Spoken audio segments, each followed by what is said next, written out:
13 weeks under what has felt like house arrest in Morocco, with a number of camels called Hamish, Alistair, Hector, Hunter and Callum, which I'm sure is a treat for the locals. Good morning to you, Alice.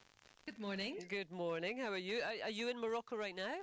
I am sitting looking out at the Atlas Mountains. I'm in a very small Amazigh Berber village, and I live in a family compound above a cow, a lot of chickens and one rooster who you might hear. He's very noisy. Gosh, it's been a fantastic morning. We've been in Seville, we've been in Jerez, we've been in Granada, and now we're in the Atlas Mountains. We're transported. It's fantastic. Is that home, or is that where you happened to sort of find yourself when you had to lock down? It's home, actually, and I, like many people, I think, I didn't realise really what Corona was going to be, and I flew back to Morocco on the 14th of March. I'd been up to see my parents in Edinburgh, and I flew back in on the 14th of March. And as I landed, literally, I'm a warden of the British Embassy, which means that I help if there's any nationals stuck in Morocco or any problems in my area. And as I landed, I got this email saying the borders will be shut tomorrow evening at 7 p.m. Try and get any British nationals in your region out. So I was like, oh, okay then.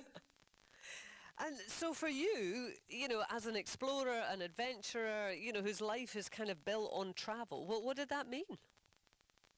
Well, for the past 13 weeks, it's now been lifted for just under 2 weeks, but for the past 13 weeks, lockdown has been very, very strict in Morocco, even stricter than Scotland. It has been that we were not allowed to leave our houses at all, except for essential shopping, in my case, or key workers, including farmers and shepherds, because I live in an agrarian society, and medical care. So for 13 weeks, I have been locked in my very small house, but with a very lovely view, looking at mountains that I can't walk in. And psychologically, it's been extremely difficult. No outside exercise for us. Right. And have you had contact with other people? You said a family compound?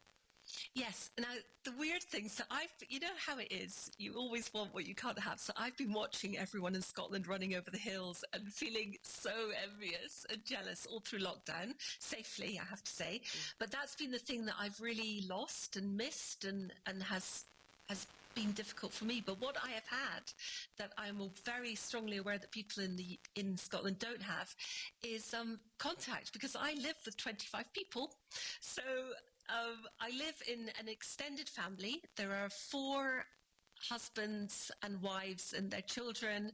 The oldest man in my community is 93, and the youngest baby is about 6 months old. She's tottering around a little bit at the moment. So I'm living in this very warm and loving